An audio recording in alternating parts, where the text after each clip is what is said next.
Bismillahirrahmanirrahim. Assalamualaikum warahmatullahi wabarakatuh dan selamat pagi. Perkenalkan, nama saya Irma Esfang MKes dengan NIDN 0927089008. Saya adalah dosen tetap di Institut Kesehatan dan Bisnis Siti Fatimah Mamuju, Fakultas Kesehatan dan Program Studi S1 Keperawatan. Dalam kesempatan ini saya akan mempresentasikan pernyataan diri dosen dalam bentuk unjuk kerja Tridharma Perguruan Tinggi atau disingkat dengan PDD UKT-PT, khususnya untuk bidang pengajaran sebagai bagian dari proses sertifikasi dosen tahun 2025. Adapun mata kuliah yang saya bawakan itu adalah metodologi penelitian dengan kode RPL SK 04052 yang merupakan mata kuliah wajib program studi dengan bobot 3 SKS yang diajarkan pada semester 3 untuk mahasiswa RPL dan semester 7 untuk mahasiswa reguler. Mata kuliah ini disusun berdasarkan rencana pembelajaran semester atau RPS yang telah disahkan pada tanggal 9 September 2024 dengan menggunakan model pembelajaran case study.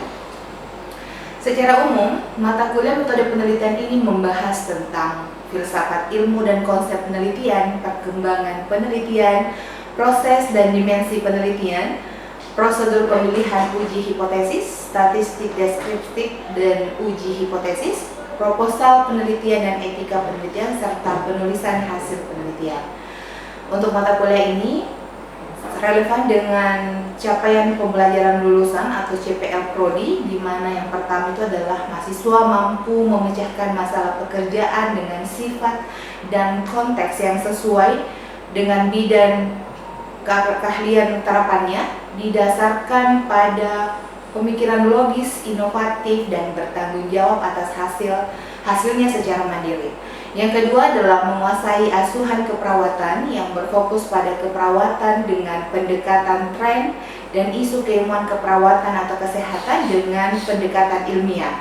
Yang ketiga, mampu mengkaji ilmu pengetahuan dan teknologi keperawatan dengan memperhatikan prinsip caring dan nilai humaniora berdasarkan kaidah, tata cara, dan etika ilmiah. Dan yang terakhir, CPL terakhir adalah mampu melakukan penelitian ilmiah dan pengabdian masyarakat di bidang keperawatan serta pengembangan di bidang keperawatan. Selanjutnya adalah capaian pembelajaran untuk mata kuliah metode penelitian. Itu yang pertama adalah menjelaskan konsep, jenis dan prinsip penelitian. Yang kedua adalah menguraikan prosedur dan tata cara melakukan penelitian. Dan yang selanjutnya adalah mengidentifikasi sumber-sumber masalah penelitian keperawatan. Keempat, mengidentifikasi metode penelitian yang tepat dalam sebuah rancangan penelitian. Dan yang terakhir adalah mengidentifikasi prinsip dasar etika dan kepentingan dalam penelitian. Dalam mengajarkan mata kuliah metode penelitian ini, saya menerapkan pendekatan case study dengan metode pembelajaran yang bervariasi. Yang pertama, saya menggunakan cara interaktif untuk menyampaikan konsep dasar dan teori. Lalu ada juga diskusi kelompok untuk menganalisa kasus-kasus penelitian, tanya jawab untuk mengklarifikasi pemahaman mahasiswa, dan yang terakhir adalah pembelajaran secara luring dan tatap muka. Secara umum, materi pembelajaran ini terbagi menjadi dua, yaitu materi dari minggu pertama sampai minggu ke-7 sebelum ujian tengah semester, di mana terdiri atas identifikasi masalah penelitian, survei literatur dan tujuan penelitian, perumusan masalah penelitian, kerangka konsep dan hipotesis, desain penelitian termasuk di dalamnya kuantitatif, kualitatif, case report, kemudian literatur review. Dan selanjutnya ada populasi, sampel dan teknik sampling, dan yang terakhir adalah instrumen penelitian dan uji validitas serta reliabilitas. Nah, segmen yang kedua itu adalah setelah ujian tengah semester, yaitu pada minggu ke-9 sampai ke-16 itu kita akan mempelajari tentang metode dan jenis data penelitian, analisis data dan uji statistik, penyusunan proposal penelitian, kemudian etika penelitian, dan yang terakhir adalah penyajian dan penulisan hasil penelitian. Referensi yang saya gunakan dalam mata kuliah ini terbagi dua, ada referensi utama dan ada referensi pendukung. Referensi utama itu berasal dari Boswell 2018, Holloway 2016, ada Pollitt 2012, kemudian ada Tappen 2016, ada Stuber 2011, Butcher 2018, serta ada Munhal dan Hoskin 2012 dan 2024. Sementara materi pendukung itu saya ambil dari referensi nasional seperti dari Asis Mulia Muli Hidayat 2015, kemudian Sumantri 2015, Kusuma Stuti itu 2019, Abdul Samad 2021, kemudian ada juga referensi dari penelitian saya untuk menjadi materi tambahan, itu penelitian saya yang tahun 2023 dan yang terbaru 2025. Juga ada referensi pendukung berupa modul instrumen penelitian yang saya susun pada tahun 2024. Dalam memberikan penilaian di mata kuliah metode penelitian ini, saya membagi bobot penilaian menjadi 4. Yang pertama adalah absen sebanyak 30%, kemudian tugas 20%, kuis 25%, dan ujian tengah semester ditambah dengan ujian akhir semester sebanyak 25%. Jadi totalnya 100%. Baik, selanjutnya ini adalah video pembelajaran yang diambil di kelas dengan menggunakan teknik delivery, interaction, dan assessment. Silahkan disimak. Oke, bismillahirrahmanirrahim. Assalamualaikum warahmatullahi wabarakatuh. Waalaikumsalam warahmatullahi wabarakatuh. Oke, jadi hari ini kita akan belajar kembali tentang metode penelitian ya. Hari ini kita akan bahas tentang konsep dasar instrumen penelitian dan jenisnya. Nah, apa sih yang kita mau capai dengan belajar ini? Nah, minimal kalau kalian keluar dari kelas ini, kalian sudah bisa membuat rancangan, mengembangkan, hingga mengevaluasi instrumen itu layak atau tidak digunakan ya. Nanti kita akan bahas bagaimana cara mengevaluasinya melalui uji apa saja. Oke, pertama kita harus paham dulu itu sebenarnya instrumen apa.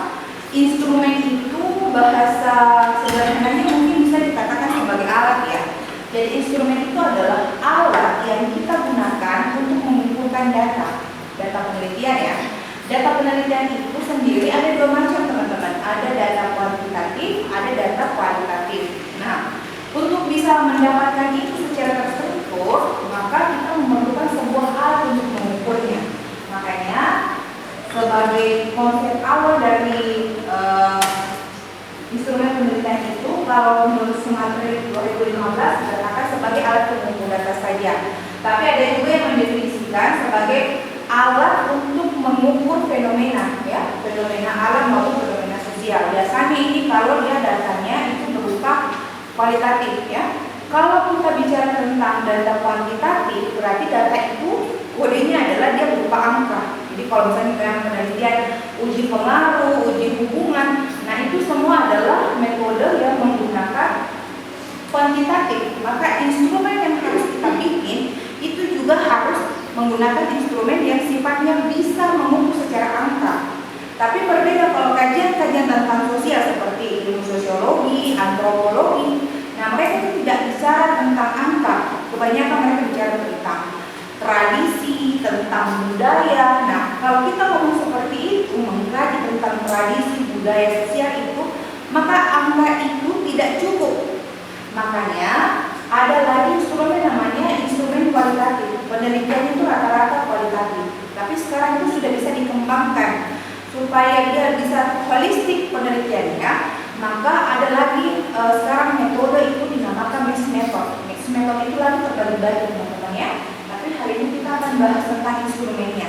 Kalau mixed method tidak hanya menggunakan instrumen kuantitatif, tapi selain instrumen kuantitatif, dia akan juga punya instrumen kualitatif. Jadi saling melengkapi. Jadi dia lebih kompleks. Tapi kalau biasanya yang satu itu tergantung pembimbing ya, nanti kalian mau ambil kualitatif atau kuantitatif. Biasanya itu kalau sudah mixed method atau yang sudah menggunakan itu dia lebih kompleks, itu di tahap yang lebih, tapi tergantung pembimbingnya ya. Kemudian konsep lainnya. Ada juga yang mengatakan bahwa instrumen itu adalah alat yang menghubungkan antara teori ya, teori dengan data empiris. Jadi menyusun penelitian itu kan dimulai dari proposal. Langkah-langkahnya itu adalah kalian harus temukan dulu apa persoalannya. Setelah temukan persoalannya, kalian cari, misalnya ya, kalau misalnya kajian-kajian saya itu lebih banyak ke promosi kesehatan, terutama mengenai breast cancer. Kalau misalnya remaja itu sekarang sudah banyak yang menderita breast cancer, itu data terbaru ya. Kalau dulu itu breast cancer hanya banyak yang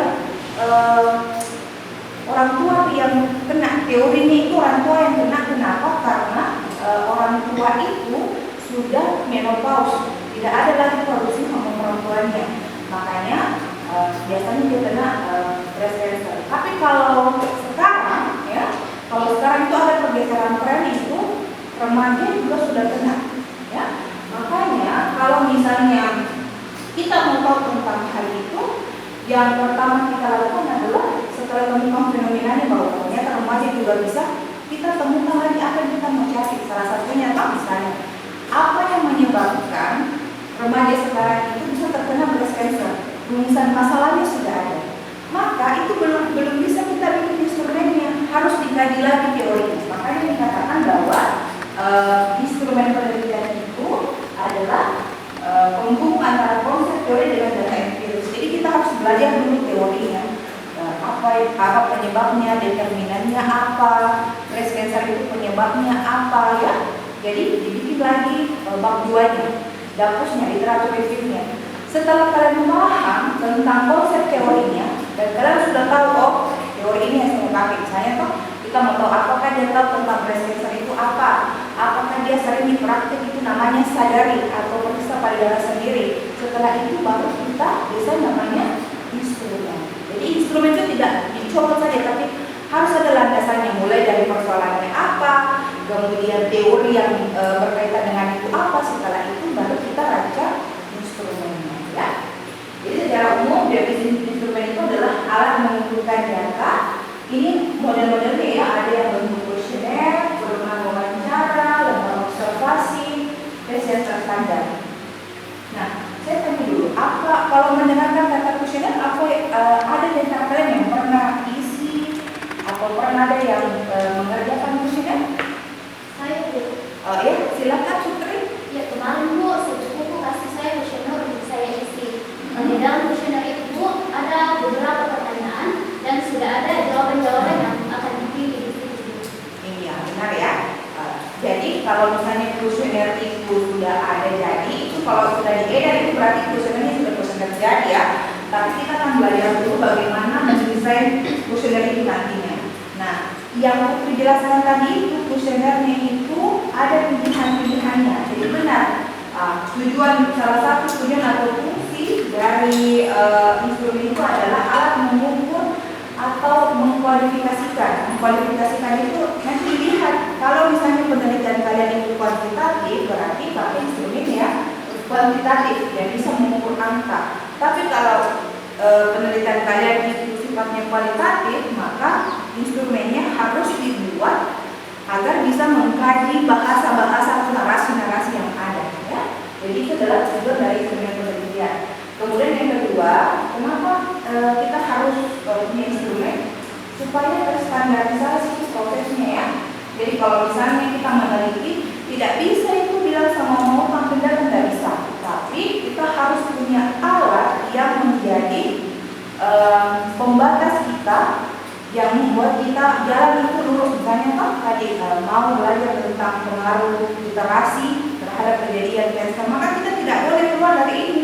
Variabelnya hanya boleh tentang literasi sadar itu sendiri dengan kejadian kanker. Jangan bahas tentang misalnya penyakit paru-paru, tidak ada kaitannya. Makanya instrumen itu perlu ada supaya terstandarisasi.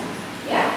Yang ketiga adalah sebagai alat komunikasi antara peneliti dengan responden. Komunikasi ini artinya biasanya lebih banyak dipakai kalau dia instrumennya kuat ya. Kalau kualitas kita ngobrol sama orang.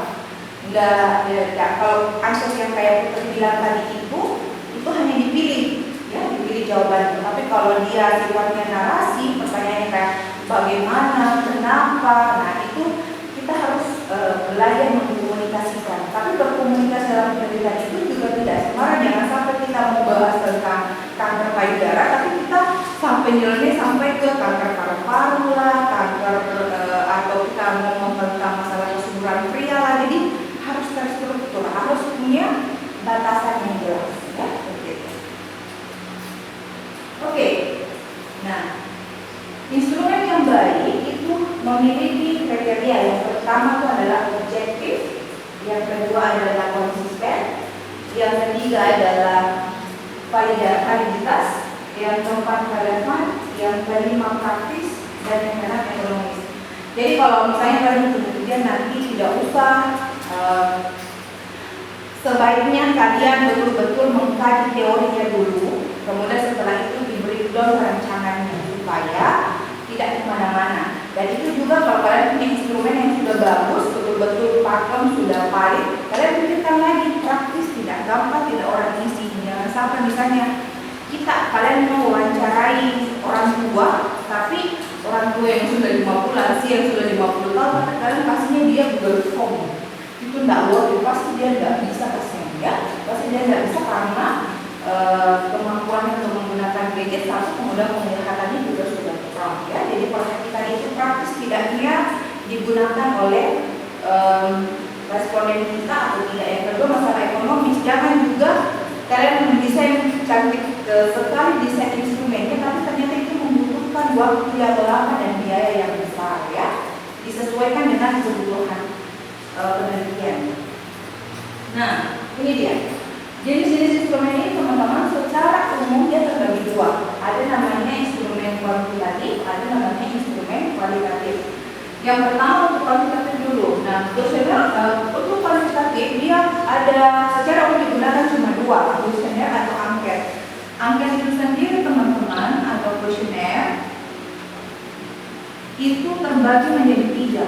Ada yang tertutup,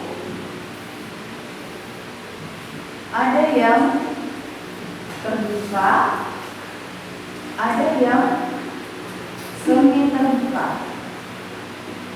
Yang mana itu Bu? Nah, kalau dia kuesioner tertutup, dia mau keputusan yang jelas, ya atau tidak. Misalnya ya, kalau untuk sikap, pertanyaan sikap, apakah Anda melakukan praktek sadari 1 kali 1 bulan?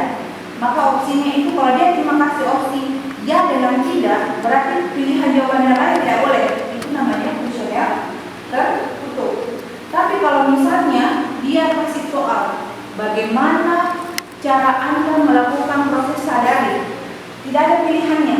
Tapi tanda tanya, ada kolom komentar, itu kan terbuka. Jawaban saya mungkin bisa mulai, boleh saya terangkan, saya mulai dengan membuka baju, kemudian saya berbaring atau berdiri depan cermin, kemudian mengangkat tangan, meraba payudaranya, ya.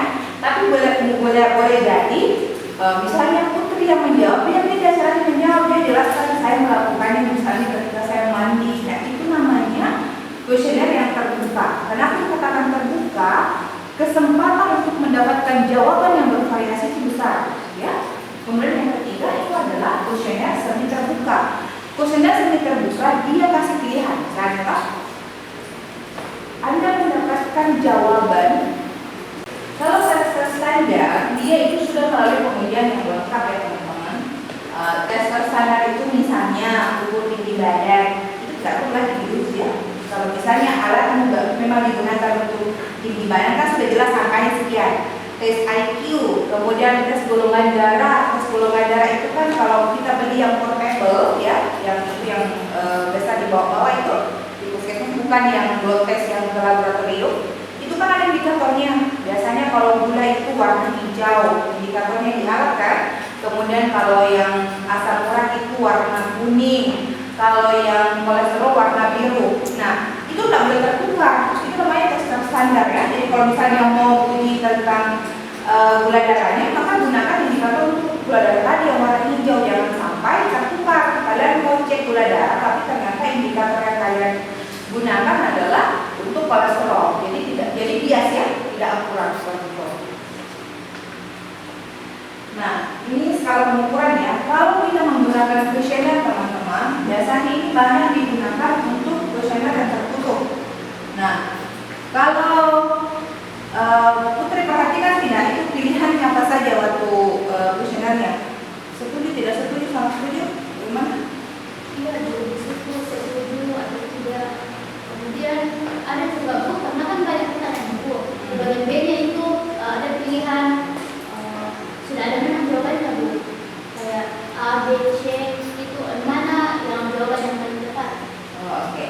kalau misalnya skala dikasih itu teman-teman itu adalah skala yang biasanya menggunakan 5 sampai 7 pilihan ya, tergantung kita mau pakai apa. Tapi yang umum itu 5 atau 4. Biasanya kalau penelitian itu 5 atau 4. Isinya apa tergantung pertanyaannya ya. Biasanya kalau pertanyaannya itu membutuhkan pernyataan setuju dengan tidak setuju, maka pilihannya adalah sangat setuju, kemudian setuju, tidak setuju, dan sangat tidak setuju.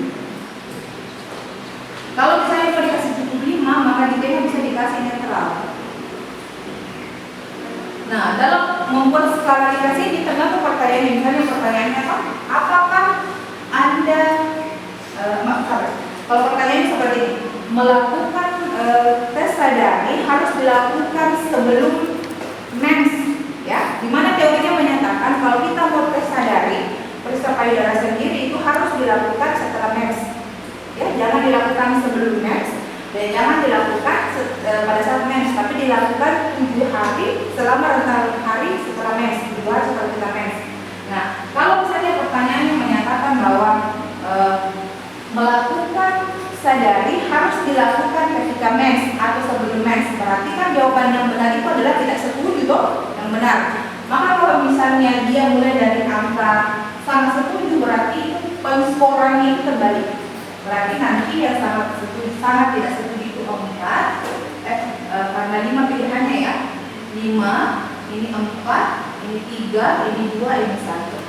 Tapi kalau misalnya pertanyaannya positif, melakukan tes sadari setelah mens, berarti benar kan? Berarti penskorannya nanti itu terbalik lagi, sangat setuju yang menjadi 5, lalu ini menjadi 4, ini menjadi 3, ini menjadi 2, dan ini menjadi 1.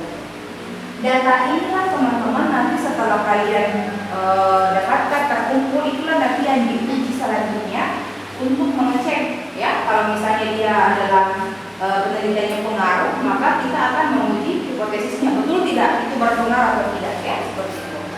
Tapi kalau misalnya dia skala diferensial semantik, dia hanya menggunakan pilihan, dia ada pilihannya juga, tapi dia pilihannya menggunakan lawan kata, misalnya baik atau buruk, rendah atau tidak ya, seperti itu. Nah, skala pengukuran yang lain itu namanya skala Gutman. Nah, skala Gutman ini teman-teman biasanya dia dipakai untuk pengukuran sikap ya. Apakah anda setuju untuk melakukan sadari setiap bulannya? Iya atau tidak? Kalau skala Gutman itu tidak ada pilihan lainnya, tidak kayak Likert tadi dia bisa 4 atau 5. Tapi kalau pakai skala Gutman maka dia pilihannya hanya 2, iya atau tidak, benar atau salah. Jadi dia tegas. Yang terakhir itu ada juga namanya skala rating ya, memberikan rating mulai dari 1 sampai 10. Biasanya itu kalau ikut webinar itu ada survei kepuasan, itu kita pilih puas atau tidak, skornya itu 1 sampai 10. Mulai dari yang sangat tidak puas sampai yang sangat puas. Nah, untuk jenis instrumen kualitatif itu ada 4 teman-teman, dan ini ada, dan ini wajib ada semua.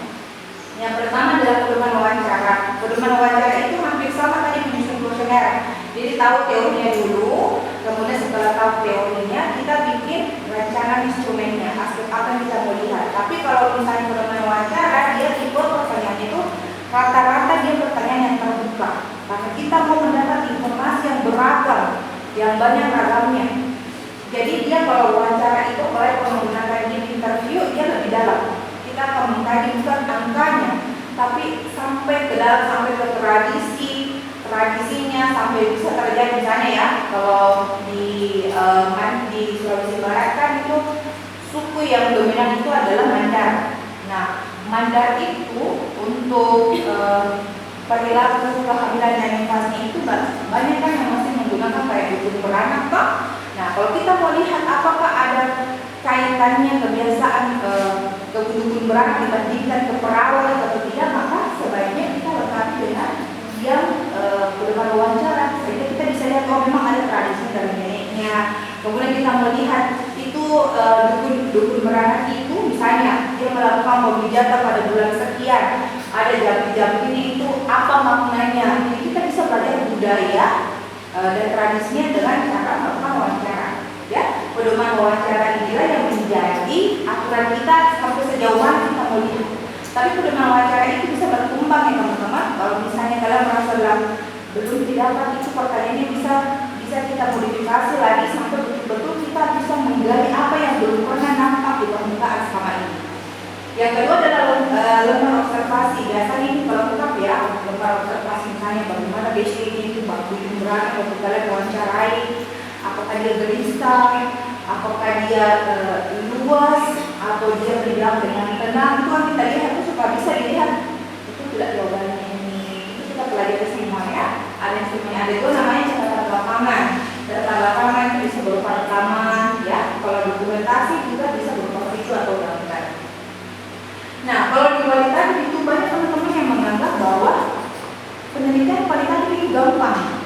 Tapi sebenarnya kalau dilakukan secara baik dan benar, penelitian kualitatif itu sangat kompleks ya. Karena tidak ada kan kalau kuantitatif itu 1 tambah 1, 2. Kalau kualitatif tidak begitu. Kita harus melakukan lagi namanya triangulasi. Jadi informasi misalnya dari kumpulan itu kita cocokkan dengan informasi dari informan lainnya, misalnya dari pimpinan adatnya di Manda, kemudian dicocokkan lagi dari ibu hamilnya. Kalau misalnya setelah kita adakan pencocokan itu ternyata konsisten jawabannya sama, berarti itu sudah dianggap valid. Tapi kalau misalnya tidak, berarti tidak. Ya. Nah, yang biasanya itu menjadi gap adalah ketika orang mulai mengerjakan kualitatif ya, mereka itu hanya yang itu sudah wawancara, sudah dikatakan, padahal tidak sebenarnya itu membutuhkan validasi yang modelnya berbeda. Kalau validasi kuesioner itu jelas kita ujinya ada uji instrumennya pakai SPSS, tapi kalau misalnya ini dia harus melakukan triangulasi. Sekarang itu sudah banyak sih metodenya atau alat-alatnya seperti NVivo itu kita bisa pakai. Ya. Oke, apa yang membuat atau apa yang mempengaruhi pemilihan sebuah instrumen? Yang pertama adalah tujuan penelitian kalian.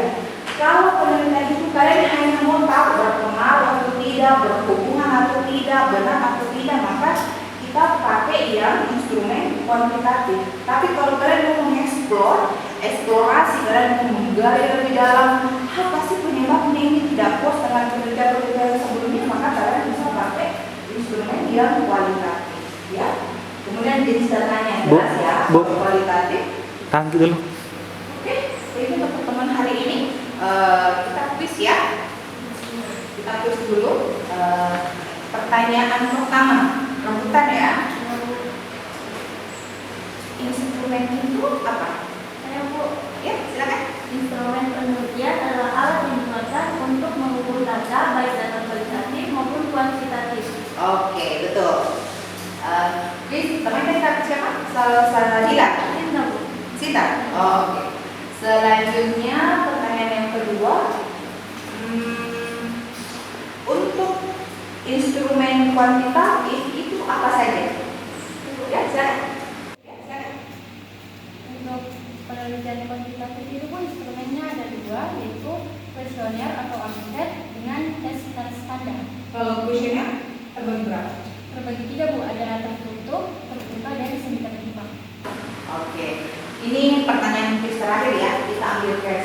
Kalau misalnya saya ingin melakukan penelitian mengenai pengaruh literasi sadari terhadap kejadian kanker payudara, maka apa yang menjadi instrumennya? Ya? Yang menjadi instrumennya dulu yaitu kuesioner atau anket yang menggunakan skala Likert, di mana variabel yang diambil adalah literasi sadari dari kejadian kanker payudara. Sebelum digunakan, instrumennya harus diapakan dulu? Kita uji validasi menggunakan produknya dengan nilai R di atas 0,3. Selanjutnya dilakukan uji reliabilitas menggunakan alpha converge dengan nilai alpha di atas 0,6 atau di atas 0,7. Oke, terakhir ya. Siapa yang bisa simpulkan pertemuan kita hari ini? Ya, silakan. Jadi kesimpulannya, instrumen itu merupakan alat yang digunakan untuk mengumpulkan data, di mana instrumen itu harus diuji terlebih dahulu validitas dan reliabilitasnya sebelum digunakan. Oke. Itu ya untuk hari ini teman-teman. Nanti Jika ada salah-salah kata tentu datangin dari saya. Jika ada kebaikan tentu datangin dari Allah. Kita akhiri hari ini. Wabillahi taufiq wal hidayah. Assalamualaikum warahmatullahi wabarakatuh.